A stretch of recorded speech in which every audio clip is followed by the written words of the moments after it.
नमस्कार दोस्तों, आप सभी का स्वागत है आपके अपने क्यूएसटी क्लिनिक चैनल के नए एपिसोड में। जैसा कि आप सब जानते हैं कि क्यूएसटी क्लिनिक हेयर ट्रांसप्लांट के क्षेत्र में ऐसा नाम है जिस पर इंडिविजुअल से लेकर इंडिया के celebrities, TV actors and models भी भरोसा करते हैं। So stay with us in this incredible journey of hair transplant. आज के वीडियो में हम आपको मिलवाएंगे अपने एक ऐसे पेशेंट से जो कि नॉर्वुड ग्रेड 3 की बॉल्डनेस से स्ट्रगल कर रहे थे, जिसकी वजह से उनकी हेयर लाइन रिसीड होकर पीछे की तरफ चली गई थी। उनके टेम्पल भी रिसीड हो रहे थे और मिड स्कैल्प पर भी थिनिंग दिखाई देने लगी थी। ये सब नॉर्वुड ग्रेड 3 के सिम्टम्स हैं। ऐसे में वो अपने हेयर ट्रांसप्लांट के लिए एक ट्रस्टेड क्लिनिक की तलाश में थे और उनकी ये तलाश क्यूएसटी क्लिनिक पर खत्म हुई। आइए उनसे जानते हैं क्यूएसटी क्लिनिक में उनका एक्सपीरियंस कैसा रहा। Hello hi, this is Ayush and I belong to Meerut basically and मेरा ट्रांसप्लांट हुआ था 5 महीने पहले अप्रोक्सीमेटली जनवरी में, in the end of January. और उसके बाद मेरे को हेयर ट्रांसप्लांट में 2900 ग्राफ्ट्स लगे थे total and this is my 4th PRP। And जो ओवरऑल एक्सपीरियंस रहा है ट्रांसप्लांट का और उसके बाद में PRP के लिए आना जब भी हुआ है तो वो भी काफ़ी सेटिस्फाइंग और पॉजिटिव रहा है, क्योंकि काफ़ी ईजिली चीज़ें मतलब हो जा रही थी। यहाँ पे कोई डिफिकल्टी फेस नहीं हो रही थी कुछ कम्युनिकेट करने में या बताने में। ऐसा काफ़ी हेल्पिंग स्टाफ था और रिजल्ट से भी मैं सेटिस्फाइड हूँ। अभी तक आप देख रहे होंगे कि 4 PRPs में मेरे को काफ़ी बेटर रिजल्ट मिल रहा है और अभी शायद एक और PRP होगी तो I think overall result good हुआ। क्यूएसटी क्लिनिक के फ्रेंडली एनवायरनमेंट में पेशेंट को काफी कंफर्टेबल फील हो रहा था। अब टाइम था हेयर ट्रांसप्लांट सर्जरी की प्लानिंग का। हमारे एक्सपर्ट डॉक्टर्स की टीम ने पेशेंट के ग्लैबुला पॉइंट से 7 सेंटीमीटर की डिस्टेंस पर फ्रंट में यू शेप्ड हेयरलाइन में सिंगल फॉलिकल ग्राफ्ट्स के साथ जिगजैग पैटर्न दिया। उनके मिड स्कैल्प पर डबल और ट्रिपल फॉलिकल ग्राफ्ट्स इम्प्लांट किए गए, जो कि समय के साथ हेयर को वॉल्यूम देने में हेल्पफुल होंगे।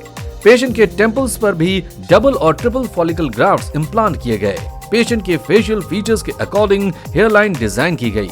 टोटल 2900 ग्राफ्ट्स का यूज हुआ, जो कि पेशेंट की हेल्दी डोनर एरिया से एक्सट्रैक्ट किए गए थे। 2 महीने बाद जब पेशेंट PRP ट्रीटमेंट के लिए क्यूएसटी क्लिनिक पर आए तो 50% शेडिंग के साथ कुछ नई ग्रोथ भी दिखाई दे रही थी। डोनर एरिया भी हील हो रहा था, लेकिन अभी टॉप व्यू से कुछ बॉल्ड पैचेस दिख रहे थे, जो कि शेडिंग फेज में नॉर्मल है। जैसे ही नई ग्रोथ स्टार्ट होगी ये बॉल्ड पैचेस पूरी तरह से कवर हो जाएंगे। जरूरत थी तो बस थोड़े पेशेंस की, क्योंकि hair transplant surgery medical science है, कोई मैजिक नहीं। सर्जरी के 3 महीने बाद हेयर ग्रोथ काफी अच्छी दिख रही थी, लेकिन अभी भी थोड़ी शेडिंग बाकी थी। डोनर एरिया पूरी तरह से हील हो चुका था। नई हेयरलाइन ने शेप लेना शुरू कर दिया था। ग्रोथ के बाद हेयरलाइन बहुत नेचुरल दिख रही थी। पेशेंट अपनी हेयर ग्रोथ और नई हेयरलाइन से काफी सेटिस्फाइड था। उनको पूरा भरोसा था कि आने वाले टाइम में उनकी हेयर ट्रांसप्लांट सर्जरी का रिजल्ट बहुत अच्छा आएगा, और ये भरोसा उन्हें क्यूएसटी क्लिनिक के एक्सपर्ट्स की टीम ने दिया था।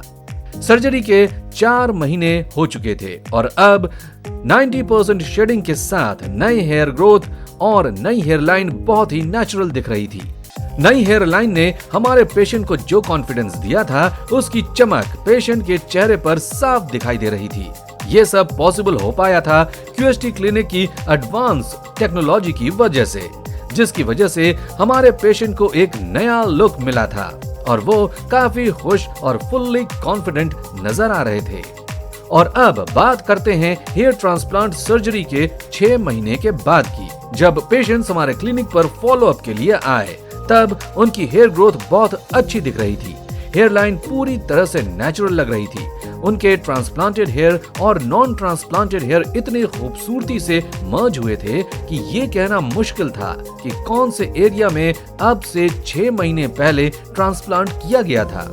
हेयर ट्रांसप्लांट के 9 महीने बाद पेशेंट की हेयरलाइन पूरी तरह से ग्रो हो गई थी। उनके हेयरलाइन और मिड स्कैल्प पर हेयर ग्रोथ काफी नेचुरल और डेंस थी। डोनर एरिया भी अनडिटेक्टेबल था। हमारे पेशेंट अपने लुक्स को लेकर काफी एक्साइटेड और खुश थे। 9 महीने पहले वो इस तरह के किसी भी मिरेकल की उम्मीद नहीं कर सकते थे जो आज वो खुद को देखकर फील कर रहे थे। दोस्तों, आप सब इस वीडियो में पेशेंट की बिफोर सर्जरी और आफ्टर सर्जरी की पिक्स में डिफरेंस देख सकते हैं। अगर आपको हमारी ये वीडियो पसंद आई तो इसे लाइक और शेयर करें। साथ ही हमारे नेक्स्ट अपडेट के लिए हमारे चैनल को सब्सक्राइब करें। Till then, goodbye and take good care of yourself.